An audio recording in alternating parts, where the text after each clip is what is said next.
previous class we have seen what is intensity and what is potential. थोड़ा इसको आगे बढ़ाते हैं, थोड़ा डीप कंसेप्ट में जाते हैं, ठीक है। तो जो लोग नहीं देखे हैं वो वीडियो देख सकते हैं, ग्रेविटेशनल इंटेंसिटी एंड पोटेंशियल का है।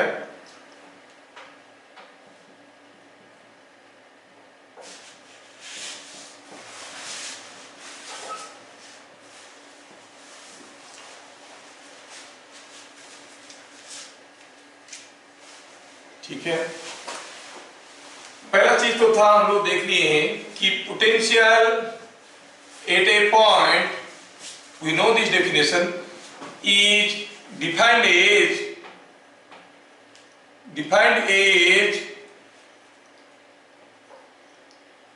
द वर्क डन अगेंस्ट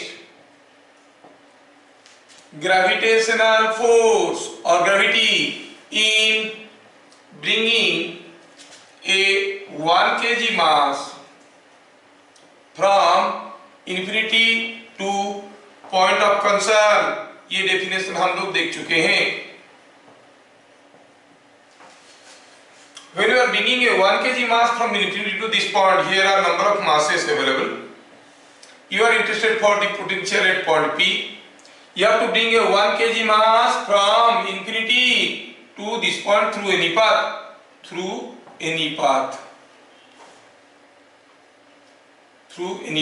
ये हम लोग लिखे थे, सिस्टमेटिकली लिख लेंगे इसको, नोट्स बन रहा है आपका, वीडियो बन रहा है। थ्रू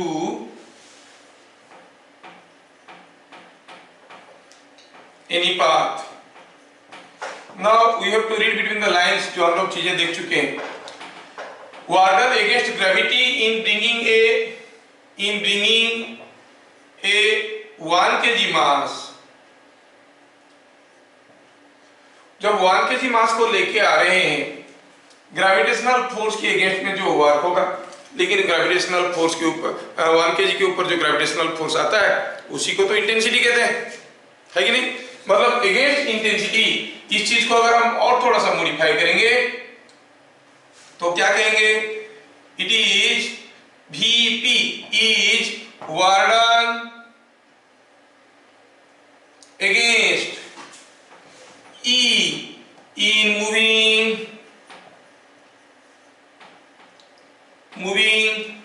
from, अब हमें 1 kg नहीं लिखना है, because E is the force on 1 kg in moving from infinity to P।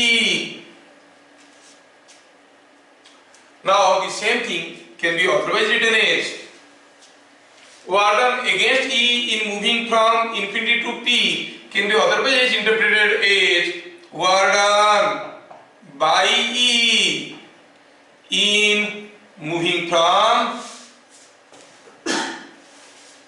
P to infinity। थोड़ा ये अदरवाइज मीनिंग को समझिए।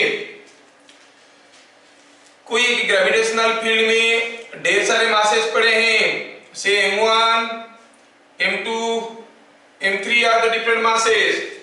You are interested for the potential here. तो आपको किसी 1 kg मास को यहां से इंफिनिटी तक ले जाना है। बाई ई जो वर्क हुआ वही होगा आपका intensity at the potential eight point P. In fact जब लेके जा रहे हो, E will be pulling it back. Intensity is always towards the gravitational field. Work is done against the field, so obviously work done by E will be negative. Fine. तो इसी चीज को लिखेंगे, क्या कहेंगे, अगर कोई एक 1 kg मास को dx डिस्टेंस, छोटा सा डिस्टेंस मूव करवाए, तो वर्क डन बाई E क्या होगा, E डॉट dx, है ना। तो हम क्या कहेंगे, the total work done in moving this from P to infinity means इसको P से infinity तक लेके जाना है। So potential at a point is also given by P to infinity E dot dx।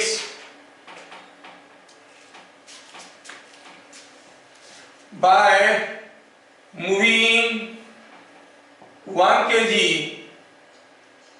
over a small displacement dx in a gravitational field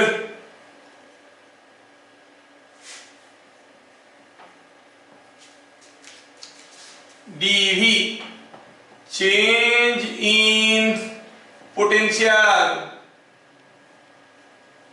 it is work done against P against E, क्या होगा, work done by E होता है E dot dx, work done against E हो जाएगा minus E dot dx, work done against E, by और against का खेल है भैया, कंफ्यूज मत करना, वर्क डन अगेंस्ट E हो गया, वर्क डन बाई E होगा E dot dx, against E हो गया माइनस E डॉट dx। इससे क्या पता चला, E is given by dv by dx, और ये dx लिखे हो तो i कैप लिखोगे, dy लिखे होगे तो j कैप लिखोगे, dz लिखोगे तो k कैप लिखोगे, ठीक है। कहने का मतलब है in a region variation of potential along x axis, हाँ यहाँ पर एक माइनस साइन छूट गया, देखिए ये माइनस साइन छूट गया है तो यहाँ पर एक माइनस साइन दे दिए, E equal to minus dv by dx in a region variation of potential along x axis is given by v is equal to minus 4x square plus 3x। Potential का unit क्या होता है, joules per KG होता है, joules per KG, ऐसे करके दिया गया है, ठीक है। अब हमें ये पता करना है कि find intensity at x is equal to 2 metre. कितना सिंपल है, इसको हम आसानी से कर सकते हैं।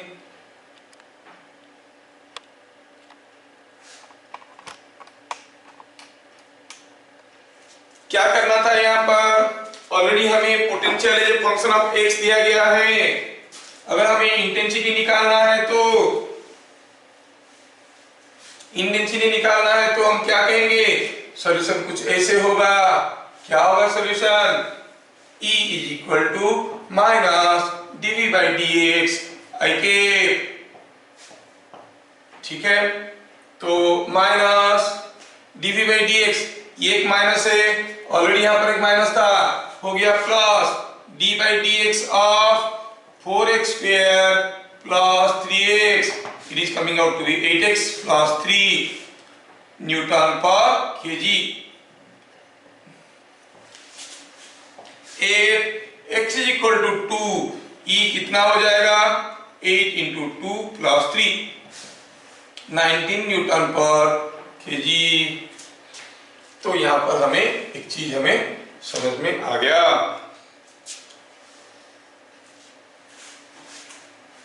इसके साथ साथ हमें ये चीज समझ में आ गया कि potential is work done against gravity, when you move against E you gain some potential. इसका मतलब ये भी हुआ कि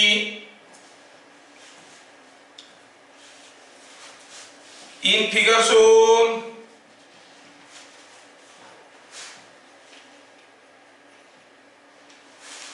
VA is greater than VB, where A and B are 2 points in space। दिमाग पर जो लगा बताओ, what is direction of E between A and B, क्या दिया है, 2 पॉइंट दिया है, एक पॉइंट दिया है A, एक पॉइंट दिया है B, क्या दिया है, VA is more than VB, मतलब यहाँ का पोटेंशियल यहाँ का पोटेंशियल से ज्यादा है तो पूछा A और B के बीच में इलेक्ट्रिक फील्ड का डायरेक्शन क्या है, ग्रेविटेशनल इंटेंसिटी का डायरेक्शन क्या है, ए टू बी और बी टू ए, ये आपको पता करना है। हम तो जानते हैं हम ग्रेविटेशनल फील्ड के अगेंस्ट में जितना जाएंगे उतना ज्यादा वर्क होगा अगेंस्ट द फील्ड, जितना वर्क होगा against the field that is the potential, उतना ज्यादा पोटेंशियल होगा। अब देखो बी टू ए जाने में पोटेंशियल बढ़ रहा है, मतलब बी टू ए जाने में we are going against E और by E, in the direction of E और in the opposite direction of ई।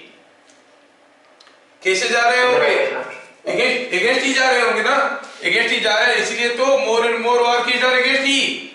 इसका मतलब ये हो गया डायरेक्शन, आंसर क्या हो जाएगा, answer is A to B. मतलब अगर यहाँ पर इंटेंसिटी कुछ ऐसा रहेगा तभी जाके बी टू ए जाने में you have to do more work against E and the potential at A will be more. So इसमें से क्या समझ में आया, समझ में आया कि gravitational intensity is always directed from higher to lower potential. क्या कंक्लूजन मिला, ये कंक्लूजन को याद रखना। कंक्लूजन मिला कि gravitational intensity is always directed from higher to lower potential. Conclusion मिला gravitational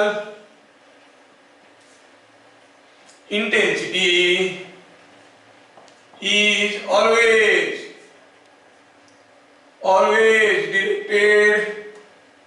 is always directed from higher to lower potential zone। ठीक है, ये हो गया इंपॉर्टेंट क्वेश्चन। हायर से लोअर पोटेंशियल की तरफ होता है इंटेंसिटी का डायरेक्शन। अच्छा, अभी और एक इंपॉर्टेंट पॉइंट देखेंगे, क्या what is V A minus V B, potential at A minus potential at B. V A minus V B, V A minus V B क्या होगा, वी ए वी बी से कितना ज्यादा है, जितना वर्क हम किए अगेंस्ट इलेक्ट्रिक फील्ड, है कि नहीं, जितने ज्यादा हम वर्क किए अगेंस्ट इलेक्ट्रिक फील्ड, तो V A minus V B क्या होगा, the work done against E in moving from B to A. ये समझ में आना चाहिए, V A minus V B is work done against E in moving from, ये चीज याद रखना, बी टू ए। बड़ा इंपॉर्टेंट है, जब भी आपको पोटेंशियल डिफरेंस निकालना पड़ेगा V A minus V B, तो आप क्या करोगे, you will go from B to A. अगर आप इसको मैथमेटिकल एक्सप्रेशन में लिखना चाहोगे तो क्या लिखोगे, work done against E, work done against E over a small displacement is minus E dot D X. कहां से कहां तक जाना है, B to A, so integrate from B to A. अगर एक यूनिफॉर्म ग्रेविटेशनल फील्ड है तो आप सीधे सीधे कर सकते हो E into displacement of B to A, ठीक है, E dot displacement from B to A, ऐसे करके भी कर सकते हो। But usually uniform gravitational field में आएगा नहीं, क्वेश्चन इसमें आएगा, तो आपको याद रखना है V A minus V B is defined as work done against E in moving from B to A, तो E डॉट डी एक्स का इंटीग्रेशन B से A तक जाना है, x at B x at A। समझ में आया, चलिए यस सर। चलिए अभी हम निकालेंगे कुछ छोटे छोटे क्वेश्चंस।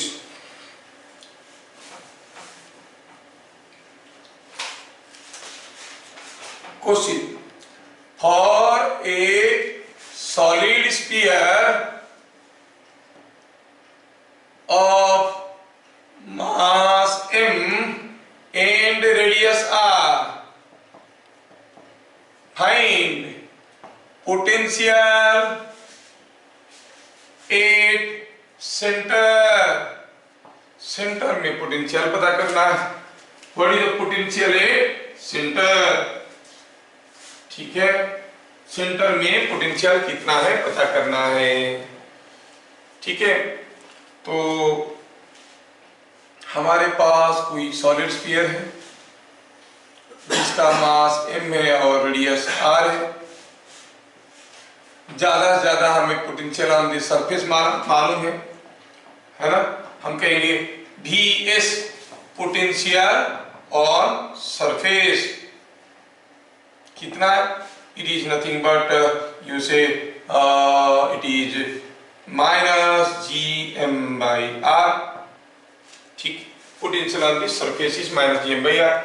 पूछा है सेंटर में पूछा है, तो चलो Vc माइनस Vs निकालते हैं। Vc minus Vs it is work done against E in moving from S to C। हमें सेंटर में पता करना है। अगर किसी तरह से हम ये चीज निकाल दिए, ये हमें ऑलरेडी मालूम है, तो ये मिल जाएगा। Work done against E in moving, जब आप S to C जाओगे work will be done against E और by E। Work will be done against E और बाई E। रास्ते में हर जगह E का डायरेक्शन कैसा है, towards centre, towards, yes towards centre. जब आप आओगे work will be done by E। By E हुआ मान लो 50 joule, work done against E क्या होगा, नेगेटिव है कि नहीं। That means this quantity that we are going to calculate is negative, ठीक है ना, this quantity will be negative. अच्छा, हमें निकालना है वर्क डन अगेंस्ट E। चलो बाई E निकाल देते हैं, और यू से it is minus of work done by E in moving from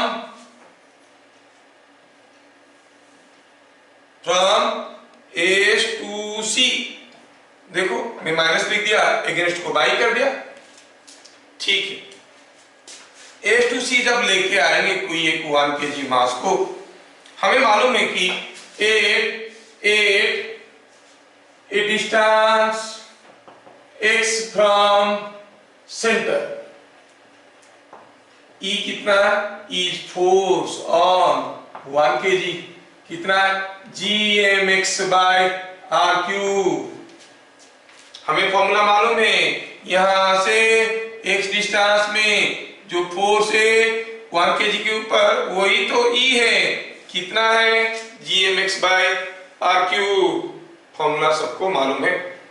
अच्छा, तो यहां से यहां तक आने में बाई E क्या वर्क होगा, तो सेंटर में क्या कहोगे, this will be 0 eight the centre, it is 0 at centre. और Gm सरफेस पे कितना होगा, E का वैल्यू, x के जगह r डालो, Gm/r² एट सरफेस। तो ये सारा डाटा को अगर हम ध्यान से देखेंगे, क्या ऑब्जर्व कर रहे हैं, ऑब्जर्व कर रहे हैं कि जो फोर्स है it is directly proportional to the displacement. When the force linearly varies with the displacement, how we calculate the work done? Work done by E in moving from surface to center is equal to, formula क्या लगाएंगे, mean force। When it linearly varies with the displacement, we go for mean force into displacement। याद रखना, भूलना मत। Mean force मतलब शुरू में क्या फोर्स था, ये अंदर क्या फोर्स था, 0, तो ये हो गया Gm/r² प्लस 0/2 हो गया एवरेज फोर्स। डिस्प्लेसमेंट कितना, यहां से यहां पर इट इज r, तो क्या मिल गया, देखो तो इट इज Gm/2r, ठीक है। So work done by E is coming Gm/2r। Now putting in equation 1, क्या मिला, Vc minus Vs is equal to, क्या लिखेंगे यहाँ पर, Vc minus Vs is equal to Gm/2r। इसका मतलब Vc कितना हुआ, Vs तो हमें ऑलरेडी मालूम है, माइनस Gm/r, है ना। ये sorry, Vc minus V equal to minus of work done, minus of R1, sorry, तो यहाँ पर लिखना क्या था, माइनस ऑफ Gm/2R। तो Vc क्या हो जाएगा, Vs माइनस Gm/2R, जबकि Vs का वैल्यू कितना है, माइनस Gm/R। डालो और सिंप्लीफाई करो, क्या मिल गया, वी फाइंड, ये याद रखने की चीज है, Vc is equal to, Vs का वैल्यू लिख रहा हूं, इसका Vs का वैल्यू था माइनस Gm/R माइनस Gm/2R, मिलके हो गया minus 3Gm/2R, minus 3Gm/2R. So the potential at the center is minus 3Gm/2R. Okay, it is minus 3Gm/2R. ये चीज आपको याद रखना है। कोई एक सॉलिड स्फीयर का सेंटर में पोटेंशियल हो गया minus 3Gm/2R. You can take a screenshot and remove this all. Centre में पोटेंशियल हो गया माइनस 3Gm/2R, किसका, सॉलिड स्फीयर का। अगर आपको पूछा गया बताओ potential at the centre of earth, तो आप याद रख सकते हो, potential at centre of earth is minus 3Gm/2R, जबकि आपको मालूम है G is equal to Gm/R²। थोड़ा वैल्यू डालें, सिंप्लीफाई करें तो क्या हो रहा है, देखो तो Gm के जगह Gr² लिख देंगे, it is minus 3Gr² by 3Gr/2 minus 3Gr/2। हम Gm के जगह Gr² लिख दिए, Gm के जगह Gr² लिख दिए, तो Gr² तो एक R कैंसिल हो गया, तो हो गया क्या, 3Gr/2। तो आपको ये चीजें याद रखना है। What is potential at the centre of earth. छोटे छोटे क्वेश्चन पूछेंगे तो तब कैलकुलेट तो करके नहीं लिखोगे, ऐसे लिखोगे 3Gr/2। Potential at the centre of earth is this. अगर हमें पोटेंशियल का वेरिएशन पूछा गया फॉर ए हॉलो स्फीयर के लिए हम देख लिए थे, पोटेंशियल का वेरिएशन हुआ something like this and then it was increasing. ये था V, अंदर क्या था, माइनस Gm/R। अगर इसका मास m है, रेडियस इसका R है, और अगर ये सॉलिड स्फीयर है, ये अगर सॉलिड स्फीयर है, मास m रेडियस R है, तो पोटेंशियल का वेरिएशन भी आपको ग्राफ याद रख लेना चाहिए, क्योंकि कभी कभार वो लोग पूछ लेते हैं। तो ग्राफ कैसे होगा इस केस में, you will see the graph will not be a straight line like this. ठीक है, जैसे जैसे आप जाओगे ये ग्राफ ऐसे चलेगा।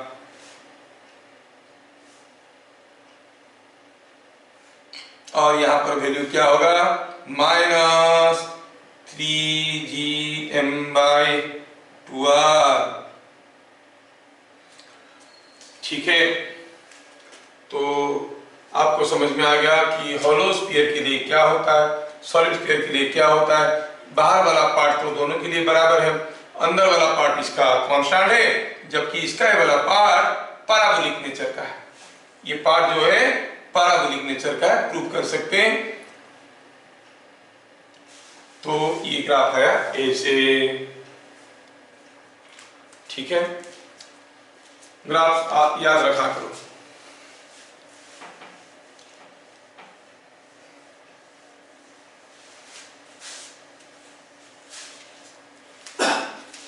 Now how you are going to use this through questions। हम लोग पोटेंशियल एनर्जी के बारे में पढ़े, अब उसके बारे में और सारी चीज देखेंगे। पोटेंशियल एनर्जी के बारे में क्या क्या पढ़े उसको थोड़ा लिस्ट कर देते हैं और आगे बढ़ेंगे। ये हो गया होगा सबका। अब what was potential energy, VFC नहीं, क्या था? For a point mass, potential energy of A mass located at P, क्या था? It was m into potential at point P, ये देख चुके हैं। और क्या देखें?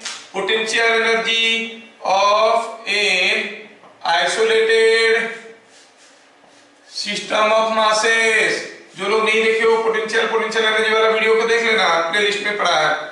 Of an isolated system of masses is half of summation of mi vi, that is half of sum of individual potential energies associated with individual masses।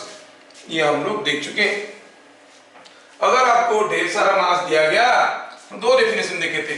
अगर यहाँ पर बहुत सारा मासेस पड़े हैं, पूछा है बताओ what is the potential energy of the system, it is the work done in making the system by bringing the masses one by one against gravity from infinity to their respective position। मतलब सारे को भगाओ, एक एक करके लेके आओ उनके जगह पे। देखो what is the work done against gravity in making the system, जो भी वर्क हुआ that is the potential energy of the system. ये था फंडामेंटल डेफिनेशन। ये था डिराइव्ड डेफिनेशन। डिराइव्ड डेफिनेशन में क्या था कि हर एक मास का पोटेंशियल एनर्जी निकालो, इसका potential energy due to all this, इसका potential energy due to all this, इसका potential energy due to all this, सबके दूसरों के लिए हर एक का पोटेंशियल एनर्जी निकालो, जोड़ो और आधा कर दो, you get the potential energy of the isolated system of masses, है ना। For a hollow sphere of mass m and radius r,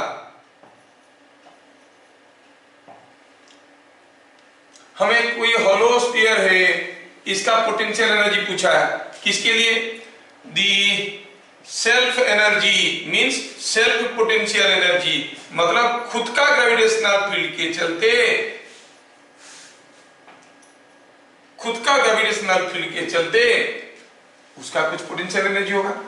तो हमें ये कोई हॉलो स्फीयर है जिसका मास m है, रेडियस r है, ये hollow sphere of mass m radius r का पोटेंशियल एनर्जी कितना है, कोई पूछा। अच्छा, let us go to the fundamental definition.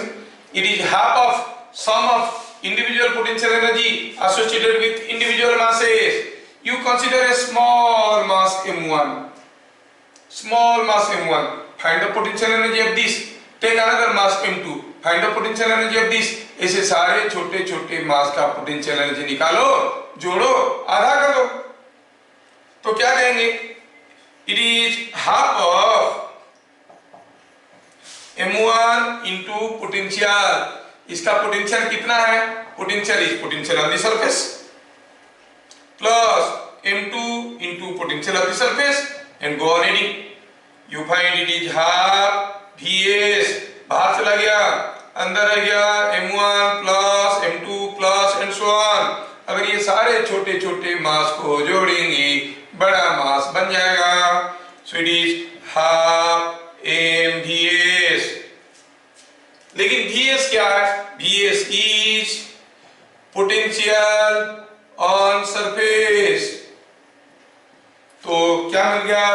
So potential energy of sphere is equal to half m potential on the surface, surface में potential सबको मालूम है, माइनस gm by r। अच्छा, तो बन गया gm square by 2r with a minus sign। Potential energy of an isolated sphere, hollow sphere is minus gm square by 2r। Potential energy of an isolated hollow sphere is this। मैं थोड़ा अभी case बदलना चाहता हूं, case बदलना चाहता हूं और आपका एप्लीकेबिलिटी देखना चाहता हूं, कितना समझे हो। I give you an case like this। Here are two hollow spheres, एक है मास m का और दूसरा भी है कुछ मास 2m का। मान लो कि इसका रेडियस r है, इसका रेडियस 3r है। Find potential energy of the system of two hollow spheres using the fundamental definition. Can you find out the potential energy of this system? आपका काम है, करके दिखाओ। हमें निकालना है potential energy of the system. ध्यान से देखो, जब यहाँ पर ढेर सारे मासेस पड़े थे, potential energy of the system निकालने का तरीका था half of sum of potential energy of individual masses calculated due to the rest masses।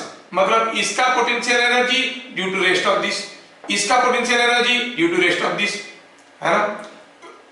तो आप कहोगे सर थोड़ी देर पहले तो आप स्फीयर का निकाले, अब m1 का पोटेंशियल एनर्जी, क्या इसमें जो पोटेंशियल है सरफेस में, क्या m1 का कंट्रीब्यूशन नहीं है? हाँ है, पक्का है। बढ़ दे। I have considered a very small mass whose contribution here is negligibly small, m1 का, तो m1 को निकाल भी दिए तो पोटेंशियल वही रहेगा, that is not going to change। So remember the basics। basics क्या है? You have to remove consider a very small mass। चलो पहले इस क्वेश्चन में VA निकालते हैं। Potential at A, potential at A will be due to m as well as due to 2m। m के लिए होगा माइनस gm/r सरफेस में, और A इसके अंदर है तो इसके लिए होगा minus g2m/3r। So minus 3gm/3r minus 2gm/3r minus 5gm/3r। Potential at point B इसके लिए और इसके लिए बाहर है, तो क्या होगा? You can consider this to be a concentrated point mass minus gm/3r minus इसके लिए minus g2m/3r। So it is coming out to be minus gm/r। Now I consider a small mass here। इतना छोटा मास कि उसको निकाल भी दो तो यहाँ का पोटेंशियल अफेक्टेड नहीं होगा। तो हम यहाँ का सारा मास का पोटेंशियल, यहाँ का सारा मास का पोटेंशियल एनर्जी, इसका सारा का पोटेंशियल एनर्जी निकालेंगे, जोड़ेंगे, आधा कर देंगे। तो potential energy of system is equal to, चलो मैं इसके ऊपर छोटे छोटे मास लेता हूं m1 m2 m3, और इसके ऊपर छोटे छोटे मास लेता हूं m1 dash m2 dash m3 dash, ठीक है, लाइक दिस। तो क्या कहेंगे? ये सबका पोटेंशियल एनर्जी कितना है? Minus it is half of m1 into VA, m2 into VA and so on, plus m1 dash into VB, m2 dash into VB and so on। जोड़ेंगे तो ये VA कॉमन गया, m1 m2 m3 m4 सब मिलके हो जाएंगे m, so it is half mVA plus VB गया common, m1 dash m2 dash m3 dash सबको जोड़ो तो मिलेगा 2m VB। खत्म। VA और VB आपको मालूम है, डाल दिया जाए तो मिलेगा हाफ m गया कॉमन, m भी बाहर ले लिए, अंदर रह गया VA प्लस 2VB, ठीक है, हाफ m VA कितना हो गया? VA हो गया minus 5gm/3r plus 2VB, 2 into VB is this, तो हो गया minus again, minus 2gm/r। Simplify करिए, ये हो गया 6 5 11 gm²/6r विथ माइनस साइन। क्या ये आंसर कुछ लोगों का हुआ था? यस। देखो कुछ लोगों को कंसेप्ट समझ में आया तो लोग कर लिए। कंसेप्ट को पकड़ना है, कंसेप्ट को ही पकड़ना है, ठीक है।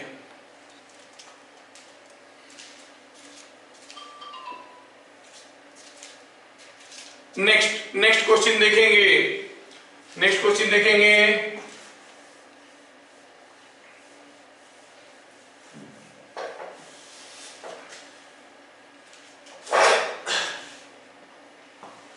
A ball was dropped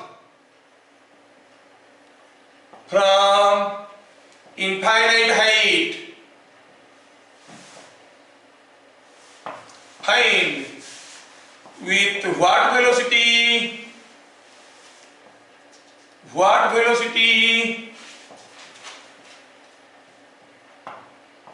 it reaches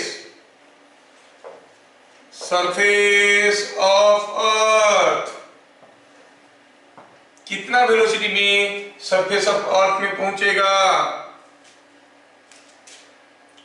next question, a smooth tunnel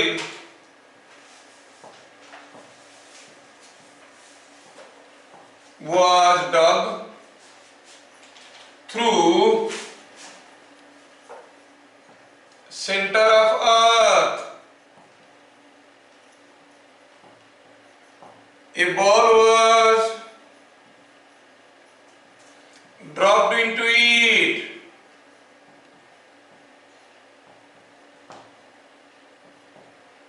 Find what will be its speed as it reaches centre. जब ये सेंटर में पहुंचेगा उसका स्पीड क्या होगा। चलिए कोशिश करिए, आप लोग कर सकते हैं। तो ठीक है, शुरू करते हैं। You are taking more time. Sir पहला वाला का रूट 2gm/r है क्या? Yes, you are correct. Solution to question. ये क्वेश्चन का सॉल्यूशन देखते हैं। दिया है कि कोई बॉल को इनफाइनाइट हाइट से गिराया गया, यहां से गिराया गया, इसे गिरा, सरफेस पे पहुंचा, तो क्या होगा उसका स्पीड पता करना है। जब वो पास आया, अगर हम कहेंगे m is mass of earth, r is radius of earth, तो जब वो पास आया, work was done by gravity, तो हम कहेंगे जो गेन इन काइनेटिक एनर्जी होगा that is equal to loss in potential energy. ठीक है ना। तो गेन इन काइनेटिक एनर्जी क्या हो गया, हाफ m v स्क्वायर, और loss in potential energy is initial potential energy minus final potential energy. Initially कितना था, अब कितना है, उतना लॉस हो गया है। This v is the speed, m क्या है, m is mass of the ball, call it m0 to avoid confusion, m0 v square. So half m0 v square, m0 क्या हो गया, mass of the ball, initial potential energy m0 into potential at infinity minus m0 into potential at surface, और ये m0 तो गया। Now at infinite distance what is the potential, it is 0। Potential is always a negative quantity and maximum at infinity outside the gravitational field. बताया था ना, maximum potential can be 0, मतलब infinite distance में है तो कोई 1 kg मास को और फर्दर इंफिनिटी से यहां तक लेके आएंगे, नो वर्क इज डन, तो ठीक है।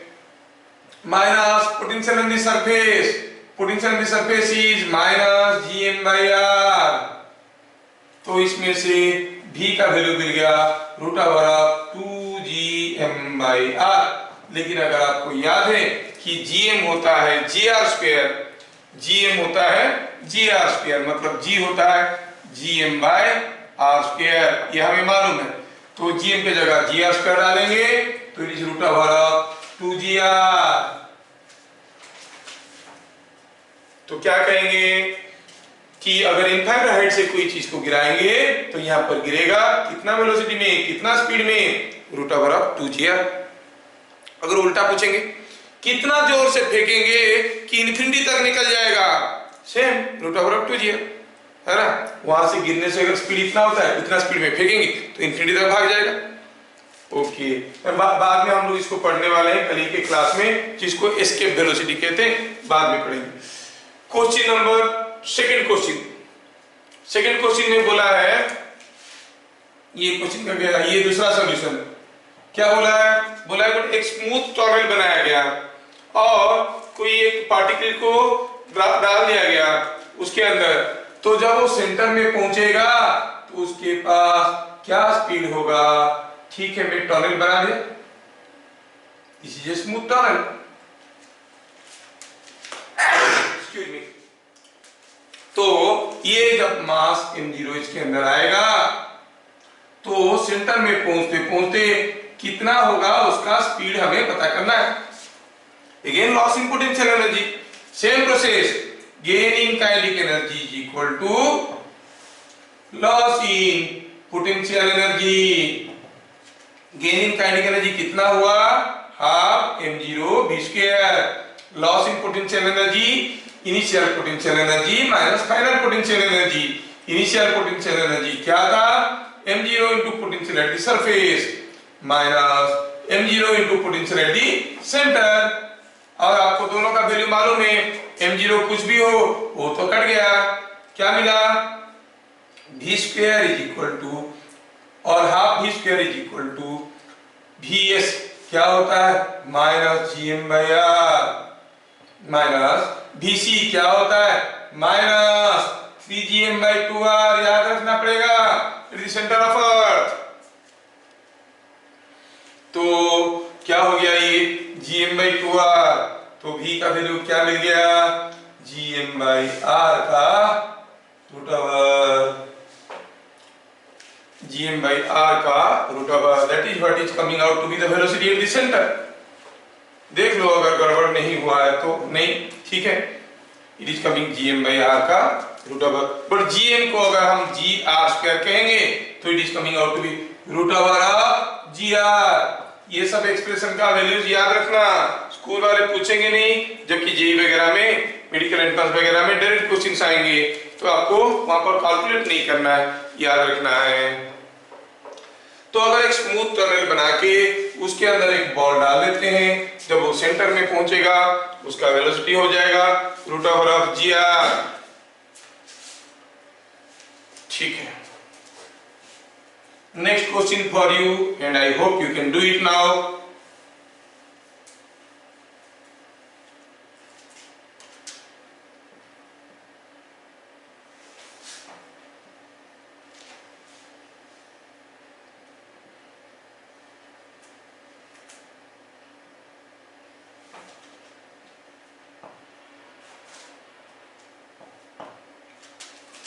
Two masses M and 2M located at distance 2r start moving under mutual gravitational pull, mutual gravitational pull. What will be speed of m when distance between them has become r? जब दोनों के बीच में distance r हो जाएगा तब तक m का speed क्या होगा, कुछ देर के बाद ये आ गया होगा पास, ये इधर आ गया होगा, ये इधर आ गया होगा, ये जा रहा होगा। पूछा इसका स्पीड बताओ, ये भी इधर आ रहा होगा क्योंकि म्यूचुअल पुल से आ रहे हैं। I hope you can try. So क्या दिया है, देखते हैं क्या दिया है। Two masses m and 2m located at a distance 2r start moving under mutual gravitational pull। ये दोनों पास आने लगे। सपोज हम कहेंगे इसका वेलोसिटी v1 है m का, बोला कि जब दोनों के बीच में डिस्टेंस r हो जाएगा तब वाले का वेलोसिटी बताओ। और मान लो कि इसका वेलोसिटी v2 है, क्या आपको लगता है वेलोसिटी बराबर होगा? नहीं, क्या कहेंगे? Is no external force acts, no external force acts on system of two masses, दोनों के ऊपर कोई एक्सटर्नल फोर्स नहीं आ रहा है। Initial momentum must be equal to final momentum. Initially तो 0 था, फाइनली क्या था? mv1 minus 2mv2। इसका मतलब v1 is equal to 2v2, v1 is equal to 2v2 और v2 is equal to v1/2। Now initially दोनों का वेलोसिटी 0 था, फाइनली इसका वेलोसिटी v1 है और 2m वाले का वेलोसिटी है v1/2। जो भी हो, दोनों का मोमेंटम बराबर होगा। इसका मोमेंटम अगर p है तो इसका भी मोमेंटम p है। नहीं तो हम क्या कहेंगे? Solution I am continuing here. The gain in kinetic energy, gain in kinetic energy is due to loss in potential energy. Sir आपको पता कैसे चला लॉस हुआ बोल के? गेन इन काइनेटिक एनर्जी तो हुआ, लॉस कैसे हुआ सर? अरे when they are coming close, work is done by the system and whenever a system does work, its energy decreases. There was a force of attraction between them. When they are coming close, work is done by the attractive force, potential energy of the system decreases. अच्छा ऐसा है क्या? हम लोग तो निकाल के देख रहे थे। नहीं नहीं, समझ में आ जाना चाहिए। गेन इन काइनेटिक एनर्जी कितना हुआ? अगर इसका मोमेंटम p है, इसका भी मोमेंटम p है, इसका kinetic energy p²/2m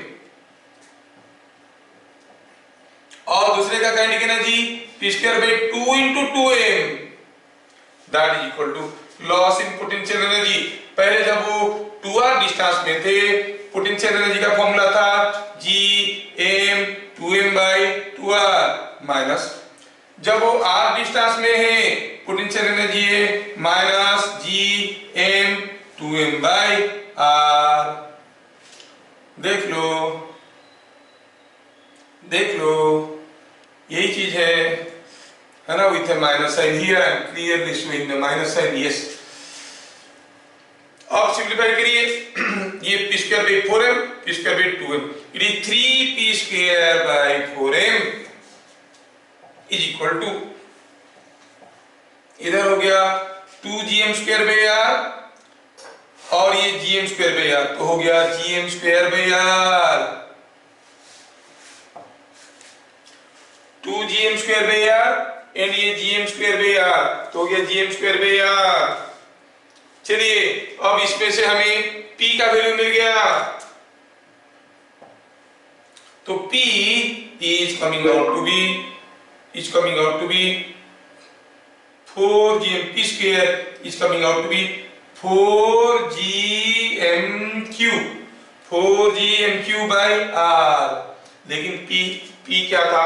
it was m², इसका momentum m² v1², so m² v1² is equal to 4gm³ नहीं, इसमें से क्या पता चला? v1 कितना पता चला? m² गया तो हो गया 4gm/r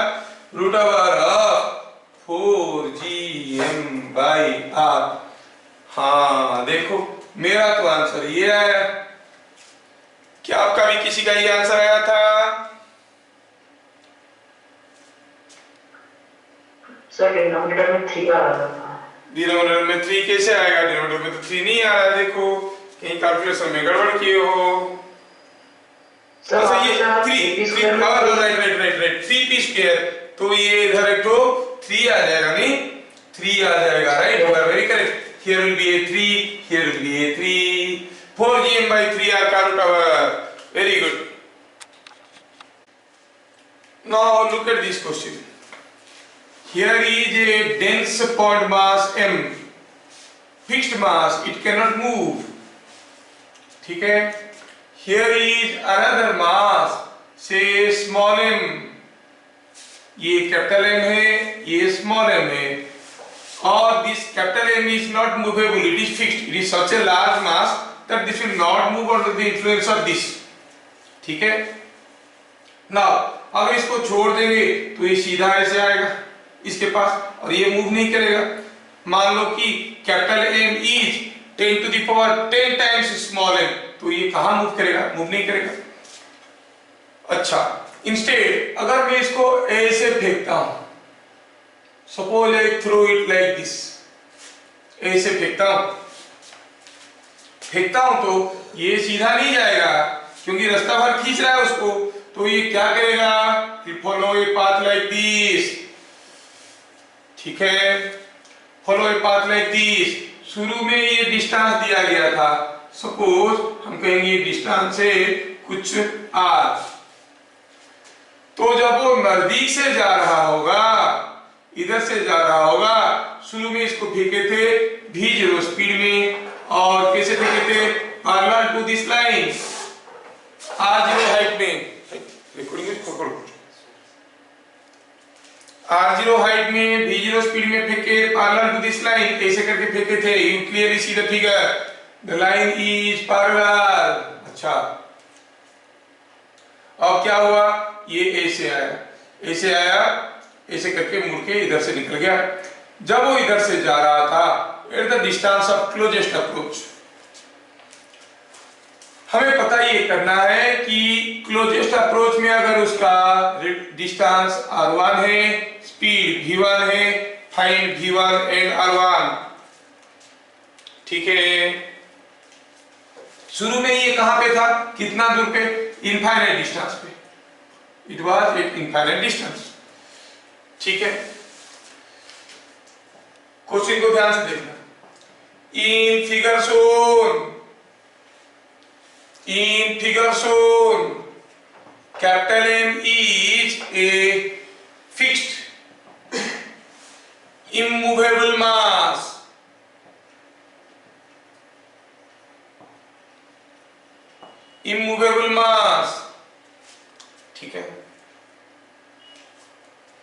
ठीक है,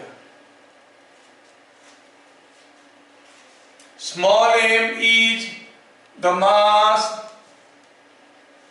small m is far away from it if small m is thrown with a velocity v0 as shown, find r1 and v1 at distance of closest approach, at distance of closest approach। जब वो M इधर से गुजर रहा होगा, आपको r1 और v1 दोनों चीज निकालना है। ये चीज आया है ऐसे और ऐसे होते हुए निकल गया। r1 और v1 निकालना है at the distance of closest approach. ठीक है, let us, we are asked two unknowns, so you have to get two equations somehow। Equation निकालेंगे, डाटा दिया रहेगा तो सॉल्व करेंगे, we'll get the equations only, it is enough solution। पहला हुआ कि gain in kinetic energy must be equal to loss in potential energy। तो हम कहेंगे यहाँ पर काइनेटिक एनर्जी गेन होगा कि लॉस होगा? हाँ, जैसे जैसे पास आएगा अर्थ पुल कर, ये मास पुल कर रहा है, work is done by gravity, so potential energy will decrease और इसका पोटेंशियल एनर्जी विल इंक्रीज, इसका काइनेटिक एनर्जी विल इंक्रीज। तो हम कहेंगे for small m gain in kinetic energy will be equal to loss in potential energy. कितना gain in kinetic energy हुआ? Half m v1 square minus half m v0 square. जरा ध्यान से देखना, ये पूरा क्वेश्चन का एक टुकड़ा आएगा, पूरा क्वेश्चन नहीं आएगा, एक टुकड़ा आ जाएगा कुछ। तो कंसेप्ट को पकड़ने की कोशिश करना। तो शुरू में kinetic energy half mv0 square था, यहां पर आते आते mv1 हो गया। ठीक है, loss in potential energy it is m into potential at infinity, क्योंकि इनफाइनाइट डिस्टेंस में है, minus m into potential at this point, say this point is p, suppose potential at point p, value डाला जाए half m goes common, v1 square minus v0 square is equal to, infinity में potential तो zero था, कोई भी finite mass के लिए infinite distance में पोटेंशियल जीरो होता है, और vp पोटेंशियल यहां पर कितना था माइनस m, vp का वैल्यू हुआ माइनस gm बाई r1,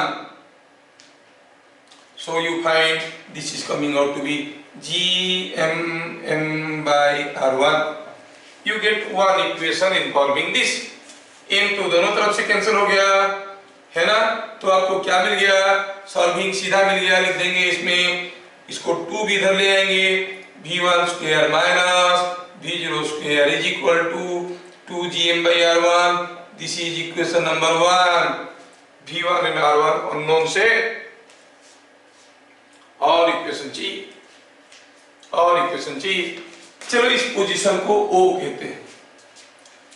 जब वो मास यहाँ पे था और इधर आ रहा था, इधर से जा रहा था, इसके ऊपर कुछ फोर्स आ रहा था की डायरेक्शन में towards O, because capital M is always pulling, capital M is always pulling it towards it, force तो कुछ ऐसे था, बट ये सारा का सारा force was passing through point O.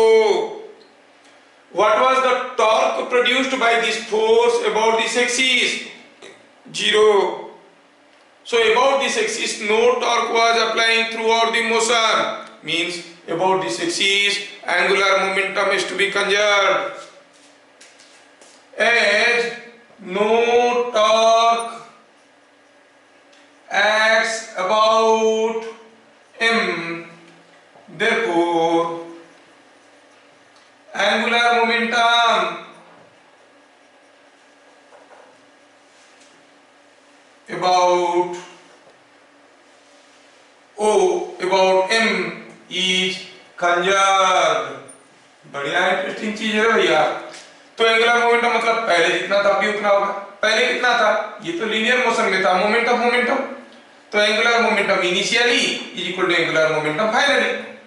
Initially क्या एंगुलर मोमेंटम था, एंगुलर मोमेंटम और momentum is given by mv into perpendicular distance of line of motion, mv0 into ये लाइन ऑफ मोशन का डिस्टेंस जो कि r0 है, that is equal to, now angular momentum it is going like this, shortest distance का मतलब क्या हुआ, this velocity must be perpendicular to this line, नहीं तो शॉर्टेस्ट कैसे हुआ, है कि नहीं, this must be perpendicular to this line. अगर ऐसा बात है तो हम क्या कहेंगे, ये डिस्टेंस अगर r1 है तो हम कहेंगे it is m v1, line of motion का डिस्टेंस यहाँ पे कितना है r1, so mv0 r0 is equal to v1 r1, एक रिलेशन हमें यहाँ पे मिल गया, v1 r1 is equal to v0 r0, equation number 2, v0 r0 capital M, everything is given to us। now you have got two equations, v1 and r1 को लेके, r1 की जगह आप लिख सकते हो क्या, r1 की जगह लिख सकते हो v0 r0 by v1, डालो तो v1 ऊपर चला जाएगा, you get one quadratic equation, can find out the positive value for v1, v1 का आंसर आपको मिल जाएगा। Solving you can find out v1 and r1, solving v1 r1 can be found, solve करने से v1 r1 निकल जाएगा, क्योंकि data दिया रहेगा, ये मान लो कि 100m, ये 0.1m ऐसे करके दिया रहेगा तो कैलकुलेट करने में आसान होता है, अदरवाइज इट बिकम्स थोड़ा सा किम्बरसम हो जाएगा, थोड़ा वॉल्यूम ज्यादा हो जाएगा लिखने में, तो you must understand the approach how it is being done. क्या ये चीज सबको समझ में आ रहा है? क्यों एंगुलर मोमेंटम कंजर्व हो रहा है, कैसे हो रहा है, समझ? Yes sir. नेक्स्ट क्वेश्चन देखिए, to masses 2m and m are located at a distance r from each other.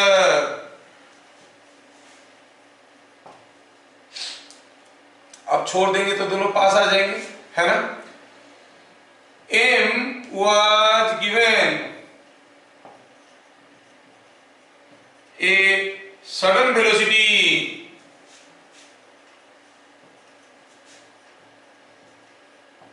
v0 directed away from 2m। यहां पर इसको सडनली आप एक वेलोसिटी दे दिए, ये दूर भागेगा, लेकिन दूर भागेगा तो दोनों के बीच में तो ग्रेविटेशनल पुल है ना, तो इसको भी खींचे हुए ले जाएगा। और कुछ दूर जाने के बाद, क्योंकि ये इसको वापस खींच रहा है, ये इसको खींच रहा है, इसका स्पीड बढ़ेगा, इसका स्पीड घटेगा, कुछ समय के बाद इसका स्पीड 0 हो जाएगा, फिर पास आ जाएगा, दोनों आके चिपक जाएंगे। अच्छा, फाइंड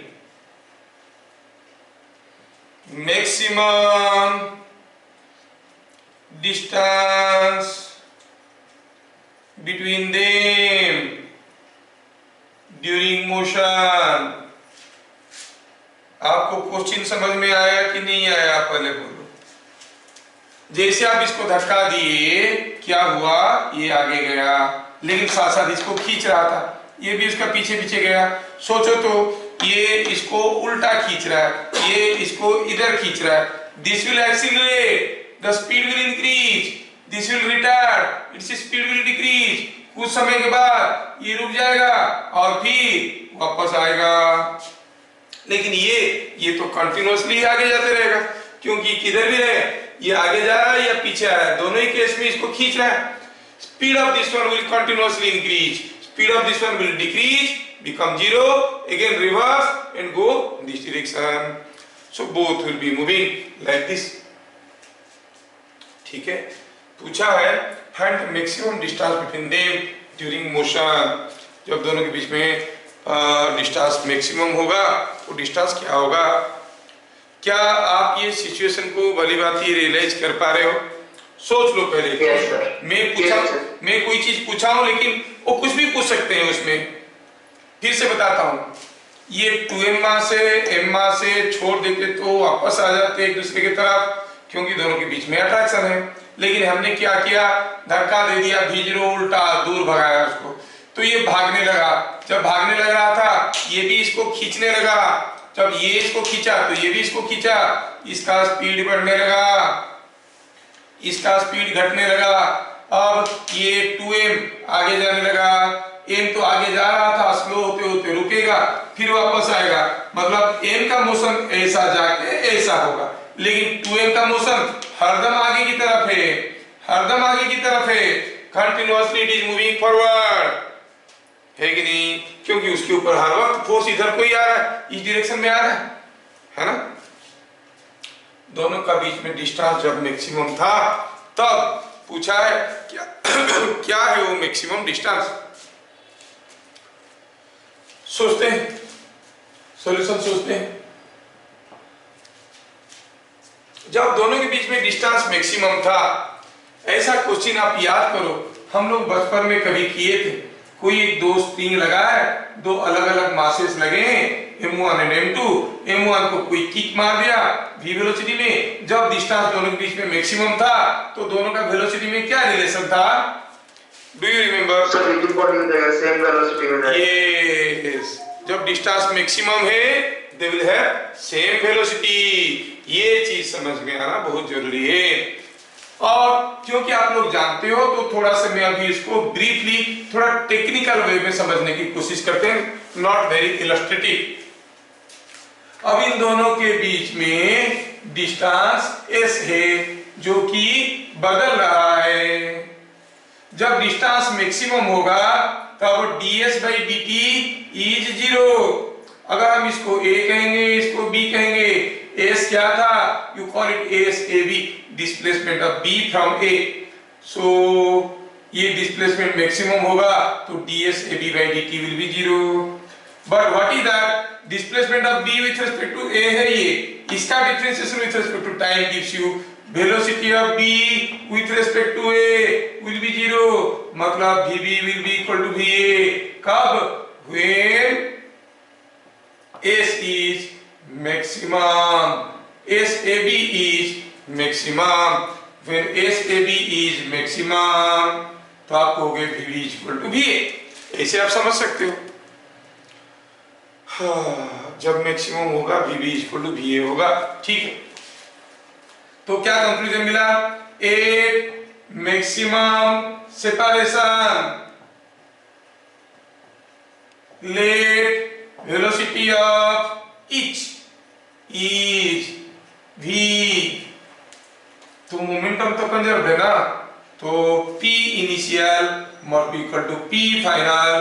तो p इनिशियल क्या था, m के पास सिर्फ वेलोसिटी था, 2m के पास कुछ नहीं था, that is equal to m भी मूव कर रहा है v स्पीड में, 2m वो भी v स्पीड में, तो क्या हो गया, मिल गया v equal to v0 by 3। अच्छा ये बात है, तो क्या हो गया देखते हैं, ठीक है। Let maximum separation is x, तो क्या कहेंगे, क्योंकि ये दोनों का मोमेंटम कंजर्व हो गया, ऐसे हो गया, तो आप कहोगे कि गेन इन पोटेंशियल एनर्जी, क्योंकि एक दूसरे से दूर जा रहे हैं ना, मैक्सिमम दूर पे है, पोटेंशियल एनर्जी गेन हो गया। अट्रैक्टिव फोर्स था, दूर ले लेंगे तो potential energy will be more because work is done against the gravitational force. Whenever work is done by a system, potential energy decrease. Work is done against a system, potential energy will increase. तो gain in potential energy is equal to loss in kinetic energy. Gain in potential energy कितना हुआ, पहले था, अब कितना है, minus G M 2m by x for an isolated system of masses. When the maximum separation is x, this is the potential energy, minus initially क्या potential energy था, minus G M 2m by r। हाँ समझ में आया। Loss in kinetic energy पहले कितना था, half m v0 square, m को v0 दिए थे, बाद में दोनों जा रहे हैं v0 by 3 में, माइनस हाफ m और 2m दोनों v0 by 3 में जा रहे हैं, हाफ 3m v0 by 3 का स्क्वायर। देखो देखो मजा आया। एक एक तो m को तो चारों तरफ से भगा के पहले इसको हल्का कर देते हैं, है ना। Now you can simplify, you will see, I will see here, I will find here, ये हो गया g 2m square by x, g 2m square by r, तो हम कहेंगे 2m square g 1 by r minus 1 by x is equal to, इधर हो गया m v naught square by 6 और half m v naught, that is 2 by 3, so it is 1 by 3, m v naught square by 3। Simplify कर दो भाई, कुछ में ज्यादा कुछ नहीं किया,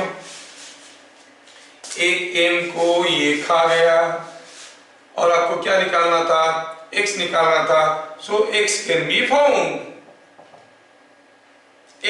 found from this expression। क्या चीजें समझ में आया, सॉल्यूशन यहाँ पे ले आया हूँ, इस स्टेप के बाद यहाँ पे ऐसे आ गया है, क्या आपको समझ में आ गया? Yes sir.